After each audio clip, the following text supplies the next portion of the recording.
우리 함께 선포하고 기도하겠습니다.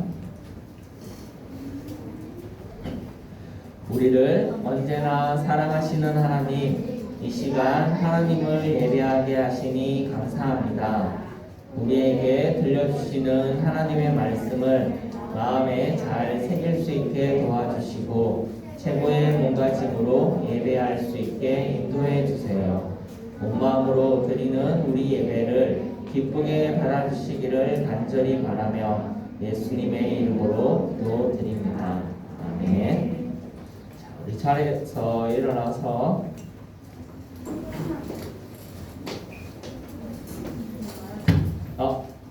성경 공격 공개하고 할게요. 자, 일어나서 우리 같이 우리 말씀 크게 읽도록 할게요. 자, 시작. 피조물이 다 이제까지 함께 탄식하며 함께 고통을 겪고 있는 것을 우리가 아느니라. 이거 아니네요. 네, 감사합니다. 자, 영상으로 넘어가도록 하겠습니다. 여러분 죄송해요.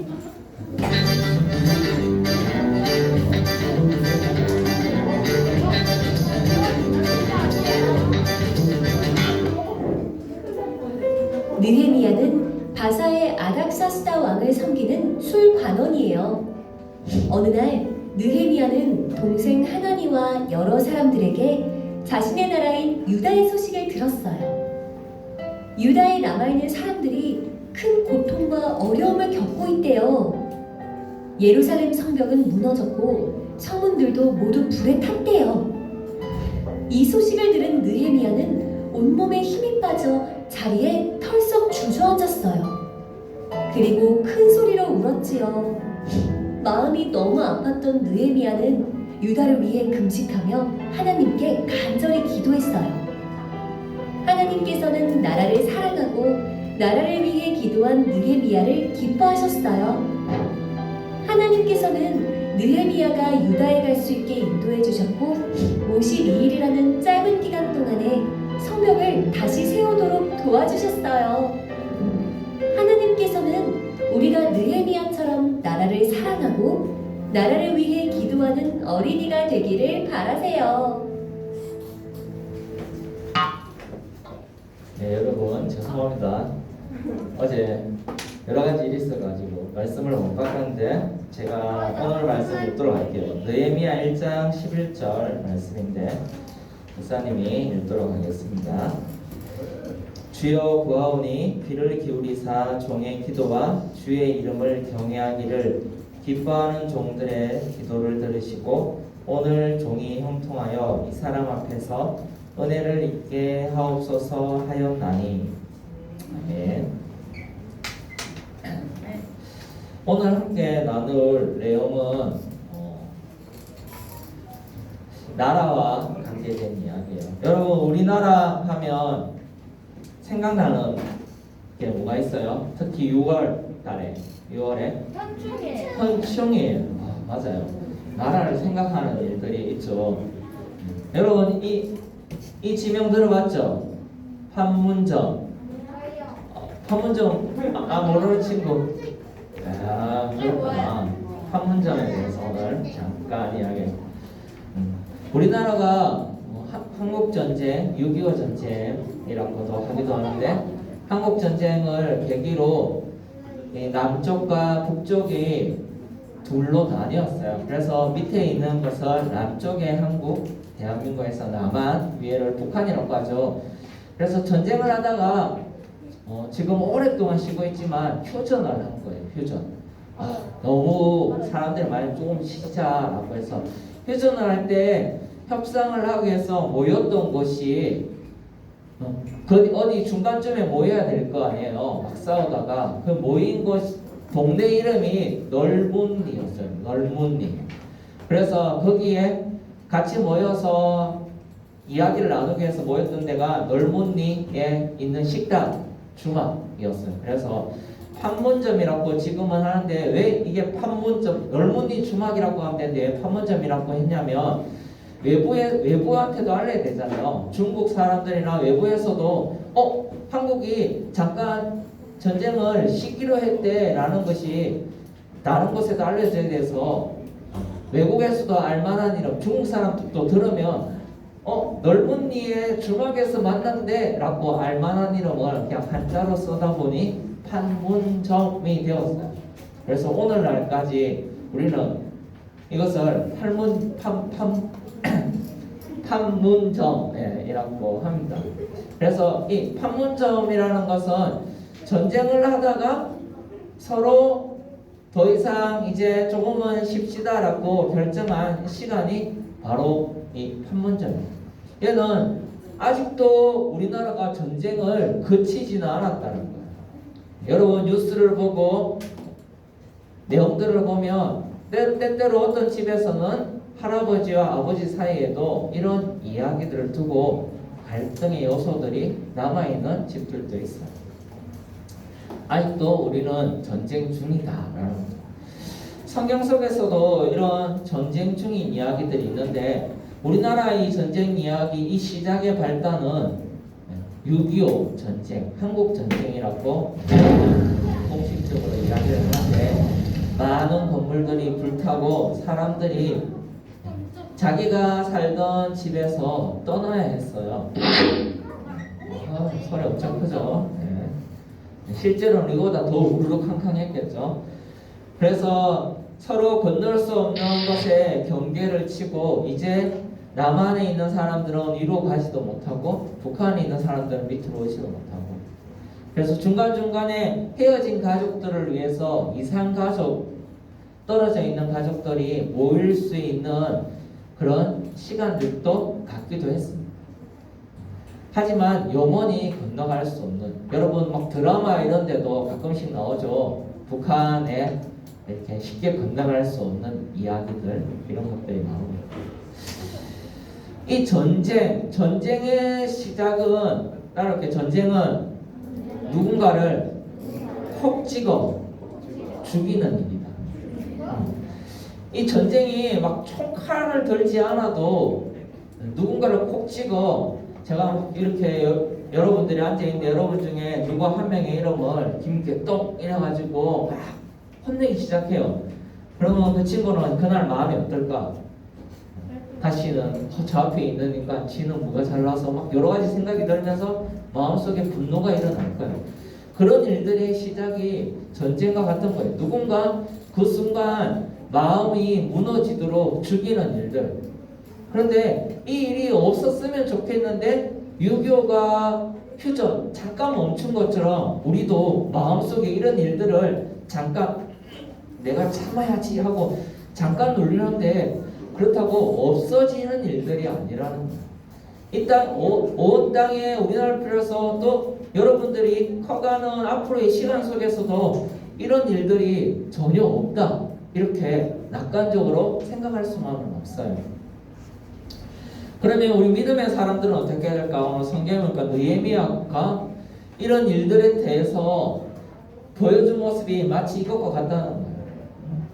여기 보면 막 전쟁통에 집안에서 무서워 어떻게 해야 되지? 라고 떨고 있는 모습 되게 나약해 보이는 모습이죠. 밖에 가서 뭔가 중재하고 너 그러면 안 돼! 이렇게 하는 것도 아니고 떨고 있는 모습 같은데 성경에서 보여주는 모습이 이랑 비슷하다는 거예요.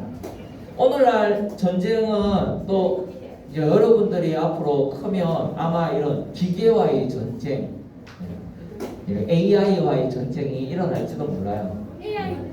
AI 막 집에서 하는데 기계가 여러분들을 하는 시대가 앞으로 어떻게 될지 모르죠. 그런 시대 가운데 우리가 싸워야 될 대상, 싸워야 할 사람들이 세상은 계속 만들어내고 있어요. 심지어 이제 선생님 공부를 못하면 공부를 잘하는 학생과 항상 싸워야 되겠죠. 내가 좀 더 노력해야 따라잡을 수 있고. 그렇게 이 세상은 우리 앞에 누구를 만드는가 하면 뚜 해갖고 표정을 만들어놓고 쟤만 잡으면 돼. 계속 그런 일들을 만들어내고 있어요. 하지만 성경에서 하나님 말하는 것은 뭔가를 잡으라고 말하지 않아요. 성경에 있던 한 인물이었던 느헤미야, 되게 사람 좋아 보이고 이런 사람에게도 나라의 당시에 술을 맡은 관원이면 대단한 사람이에요. 이게 어떤 사람이냐면 지금으로 따지면 우리 마을 때 디저트 잘 만드는 사람 막 이런 내가 정말 맛있는 거 먹고 싶을 때 옆에서 해주는 셰프들 이런 느낌인 거예요. 그러니까 아무나 두지 않겠죠. 왕의 입맛을 잘 아는 고위관직이에요. 근데 이런 사람한테도 힘든 상황 그 전쟁 통해서 그것들을 이 권위를 가지고 힘을 가지고 뭔가를 중재하게 하셨던 것이 아니라 이 느헤미야가 뭘 했냐면 보이죠? 뭘 하고 있어요? 우는 사람 옆에서 이렇게 좀 있다가 저녁에 막 이렇게 우는 모습을 보고 느헤미야도 따라 울기 시작했어요. 성경이 우리에게 가르쳐주는 평화의 방식은 아픈 것을 보고 잘못돼서 지적하라고 하는 것이 아니라 힘든 상황을 보고 최소한 울어주자라고 가르치고 있어요. 최소한 그들이 얼마나 힘들었을까 그 마음을 알아주기 위해서 노력하자라고 해요. 이 땅이 지금 코로나로 힘든데 우리가 뭔가 할 수 없죠. 마스크 끼는 거 최선을 다하고 있잖아요. 근데 그렇다고 내일이 어떻게 될지 모르잖아요. 이때 우리가 뭘 해야 돼 이런 것보다 성경이 제시하는 첫 번째는 힘든 사람들의 마음을 읽어주고 같이 아파해주고 기도하자는 거예요. 무슨 서버도 좋은데 느헤미야가 가장 잘했던 거 하나님의 마음으로 울어준 거예요. 그래서 느헤미야의 기도를 보면 사람들이 뭘 할 수 있는가 하면 하나님이 이토록 슬퍼하는구나. 야 너희 하나님은 지금 세상이 이 꼬라지가 되는데 뭐하고 계셔 이럴 때 우리가 다 울면 예수님 믿는 사람들이 흘리는 눈물 보면서 야 그들의 하나님 또한 이 땅을 저렇게 아파하면서 지금 또 사랑하고 계시는구나 이것을 느끼게 해서는 우리가 야 어떻게 해야 돼 이것을 말하는 것보다 더 중요한 것이 하나님이 어떤 분인지 여러분의 얼굴을 통해서 드러난다고 했잖아요. 그래서 여러분들이 아파하면 하나님 또 아파하시는 하나님 되는 거고 여러분들이 쌩까면 하나님 또 쌩까시는 하나님이 되는 거예요. 여러분들이 누군가를 도우면 하나님 또 돕는 하나님이 되는 거예요. 성경에서 어렵고 힘든 한 개인이 바꿀 수 없는 이 어마어마한 전쟁 태초부터 한 번도 없어지지 않았던 누군가를 또 표적해가지고 싸우는 이 일 속에서 하나님이 원하셨던 것은 아파하는 마음이었어요. 세계 최초의 뚜뚜뚜가 언제였어요? 아담과 하하가 자식을 낳았는데 자식끼리 싸우기 시작한 거예요. 그때 아담이 불러가지고 이 형 너 동생한테 그러면 돼 종아리 걷어 때리고 그런 일들이 나오지 않죠. 성경에 보면 계속 아파하는 연약한 것 같은데 눈물 흘리고 하나님께 기도하는 그런 사람들이 이야기로 가득 차 있습니다. 왜? 하나님은 하나님의 모습이기 때문이에요. 하나님이 지금 세상이 이렇다고 때로는 목사님 마음에 안 든다고 너 이 자식 하고 너 사라져 그렇게 하지 않으시는 거죠. 어떻게 저 인간은 어떻게 하지? 하늘에서 근심하면서 눈물을 흘리시는 분이 하나님이시잖아요. 그래서 어떻게 하면 회복될까 고민하시고 다가와주시고 때로는 끌어안아주시고 때로는 뭔가 환경을 만들어서 세워주시기도 하고 그런 하나님이기 때문에 여러분 한 명 한 명이 지금 여기 있는 거예요. 그래서 이 땅에 우리가 해결할 수 없는 큰 일들이 일어날 때도 하나님은 동일한 걸 요구하세요. 하나님 마음을 알았으면 좋겠다. 결코 하나님은 지금 이런 상황을 무시하고 없는 것처럼 외면하는 게 아니라 아파하고 있다. 그 일들이 여러분 표정을 통해서 드러날 수 있으면 좋겠어요. 이런 힘든 일들을 통해서 이렇게 아파하는 모습이 될 때 이것은 시간이 지나면 하나님이 이런 사람들을 통해서 다시 회복을 일으키시려 한 거예요. 성벽과 모든 것이 무너지고 힘든 상황 속에서 그 아파하고 하나님의 마음을 잃지 않기 위해서 노력했던 이들을 통해서 느헤미야 같은 사람을 통해서 다시 성벽과 성전이 재건축되었습니다. 오늘 코로나 이런 여러 가지 어려움들이 여러분 개인에게도 어려움이 있겠지만 이 어려움 속에서 여러분들이 아파하는 누군가를 위해서 아파하는 마음들, 이 땅을 걱정하고 눈물 흘리는 마음을 잃지 않으면 이 땅은 회복될 거예요. 그런데 이것도 나름 살만한데 하고 그냥 외면하고 그냥 내 삶에만 웅크려 멈춰 있으면 하나님 보실 때 이것도 괜찮아? 하고 넘어가실지도 몰라요. 우리가 해야 되는 것은 지금 상황이 어렵습니다. 하나님 힘듭니다. 라는 것을 하나님께 토해서 기도하는 모습들이 필요하다는 거죠. 나라를 사랑하는 일이 이 땅을 사랑하는 일은 이 땅을 위해서 뭔가 엄청난 일을 해야 되는 것 그런 사람들도 가끔 필요하죠. 그런데 하나님이 교회에 말씀하는 모두가 할 수 있는 일은 이 땅을 향해서 눈물로 기도하는 거예요. 이 땅의 어떤 부분들 남들이 볼 때 모르는 부분들 있잖아요. 근데 내 눈에만 보이는 것들이 있어요. 그러면 그것은 하나님 내게 준 은사하고 달란트예요. 나만 눈물을 흘릴 수 있는 특권이 있는 거예요. 그러면 눈물을 흘리면 또 다른 누군가가 느헤미야처럼 와서 너 왜 우니? 할 때 이런 일들이 마음 아파서 그래 라고 하면 그게 또 공감이 되면 그 사람도 울겠죠. 그렇게 해서 많은 사람들이 울고 교회가 울면 이 땅이 소리를 들어요. 쟤들 너무 시끄러운데 힘들다는데 바꿔야 될 것 같아. 그렇게 해서 세상이 바뀌어가는 거예요. 자, 한번 따라올게요. 내가 우는 것은 엄청난 힘이다. 네, 여러분들 많이 하잖아요. 집에서 막 엄마가 뭐 이렇게 뭘 사달라고 하는데 안 사주면 뭐 해요? 네, 여러분 유치부 때 엄청 많이 했어요. 지금 안 할 수 있을지 몰라도 사줘 울면 엄마가 이렇게 사주죠. 그렇죠? 비슷한 거예요. 꼭 간다고 말할 수 없지만 우리가 긍휼한 마음을 품고 눈물을 흘리기 시작하면 이 땅이 바뀌는 거예요. 별건 아닌 것 같은데 그것이 세상을 바꾸는 큰 일이 되게끔 하나님이 사람을 그렇게 지으셨어요. 하나 보도록 할게요. 예레미야 9장에 있는 말씀인데 거기에 이렇게 적혀있어요. 어찌하면 내 머리는 물이 되고 내 눈은 눈물 근원이 됐고 죽임을 당한 딸 내 백성을 위하여 주야로 울리로다. 예레미야가 상상을 하는데 머리통에 정수기처럼 물탱크가 있었으면 좋겠다. 그래서 막 틀면 눈물이 그냥 주룩주룩 흘렀으면 좋겠다. 온 땅이 그것을 볼 수 있도록 그렇게 머리가 눈이 물탱크처럼 늘 울었으면 좋겠다. 이게 써져 있어요. 목사님 되게 좋아하는 구절 중에 한데 눈물이 잘 안 나서 여러분들 이런 것을 놓고 기도했으면 좋겠어요. 하나님의 아파하는 마음을 이 눈에 담고 싶어요. 내 머리가 물탱크가 되어가지고 하나님 많은 사람들이 힘들어하는 것을 씻어내릴 수 있는 그러한 눈물의 통로가 되고 예레미야가 위대한 선지자가 된 게 바로 이런 마음 때문이었어요.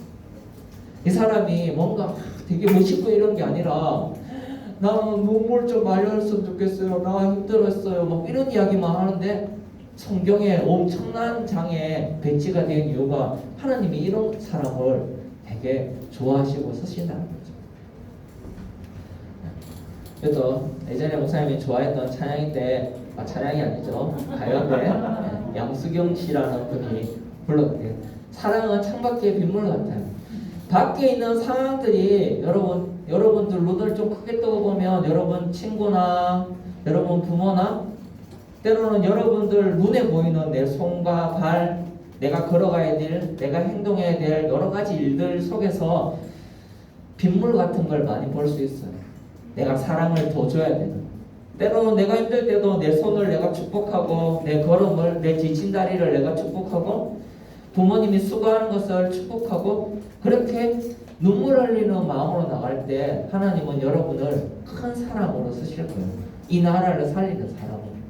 그렇게 눈물이 가득한 여러분 되기를 주의 이름으로 축복합니다. 기도하도록 하겠습니다.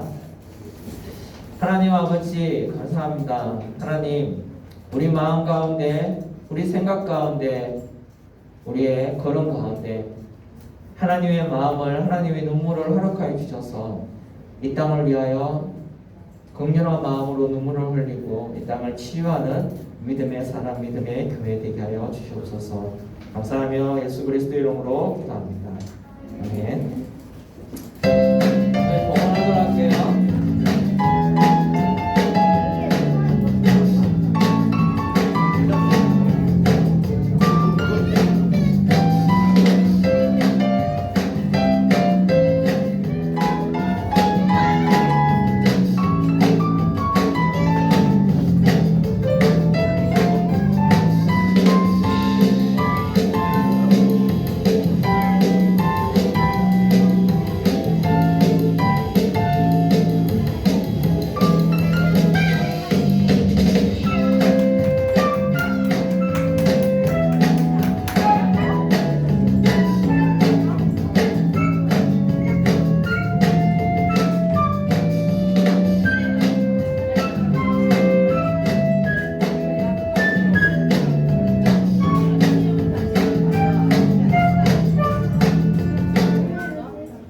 기도하겠습니다. 하나님 아버지, 정성스럽게 하나님께 예물을 가져왔습니다. 하나님, 이 예물이 하나님의 마음을, 하나님의 그 눈물 짓는 마음이 온 땅에 전달되는 일에 쓰여지게 하여 주시옵소서.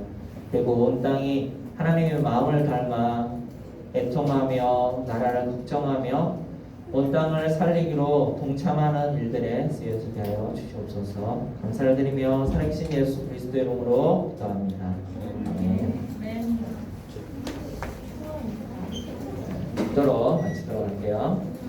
이제는 우리 주 예수 그리스도의 은혜와 아버지의 사랑과 성령의 감동이 그 큰 사랑을 닮아 늘 아파하며 온 땅을 위하여 기도하기로 눈물 흘리기로 다짐하는 여기 모이는 언일부 위에 교회 위에 이제부터 영원까지 함께 있을지어다.